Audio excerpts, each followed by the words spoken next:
অমজিৎ Chakraborty, consultant brain and spine surgeon, Kolkata.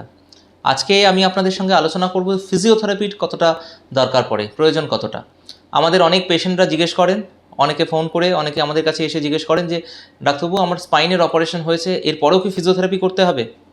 দেখুন, ফিজিওথেরাপির একটা বড় রোল আছে অপারেশনের পরে। আজকে আমার আলোচনার বিষয় কিন্তু অপারেশনের পরবর্তীকালে ফিজিওথেরাপি, পোস্ট অপারেটিভ ফিজিওথেরাপি।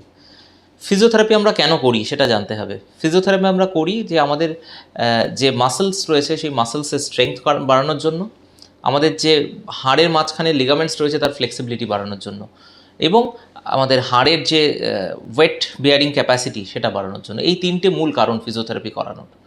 তো আপনারা সবাই জানেন যে যে কোনো ধরনের সার্জারি সেখানে কিন্তু আমাদের কাটাছেঁড়া করা হয়, সেখানে কিছুটা বোনস মানে হাড়ের কিছুটা স্পাইন সার্জারিতে কাটতে হয়, কিছুটা মাসেলস ড্যামেজ হয়, সেখানে খুব অল্প হলেও সেখানে মাসেল ড্যামেজ হয়। তো অপারেশন হলো একটা পার্ট যেক্ষেত্রে আমরা ডেফিনিট যা অসুবিধা হয়েছে সেটাকে ঠিক করি।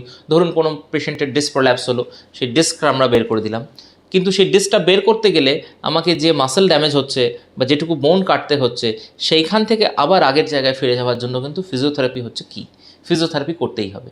পোস্ট অপারেটিভ ফিজিওথেরাপি তাই অতটাই ইম্পর্টেন্ট যতটা অপারেশন ইম্পর্টেন্ট। অপারেশনের পরে যদি আমরা ভালো করে পোস্ট অপারেটিভ ফিজিওথেরাপি না করি তাহলে কিন্তু পেশেন্টের যে আউটকাম আমরা এক্সপেক্ট করছি অপারেশনের আগে সেটা কিন্তু হয়তো আমরা দিতে পারবো না।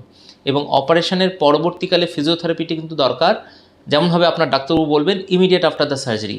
এমন না হয় ধরুন আজকে অপারেশন করলাম, 2 মাস বাদে ফিজিওথেরাপি শুরু করলাম, তাহলেও কিন্তু হয়তো আমরা সেই আউটকাম দিতে পারবো না। কারণ অপারেশনের পরে সেই মাসেলটাকে আবার আগের জায়গায় ফিরে যেতে হবে, সেই লিগামেন্টসগুলোকে আবার আগের মতো ফ্লেক্সিবল হতে হবে। সেই কারণে যত তাড়াতাড়ি সম্ভব একটু ব্যথা কমে গেলে আমরা ফিজিওথেরাপি করতে শুরু করব। তো সেই কারণেই আজকে ফিজিওথেরাপির যে প্রয়োজনীয়তা অপারেশনের পরে সেটা কিন্তু অপারেশনের থেকে একটুও কম নয়। নমস্কার।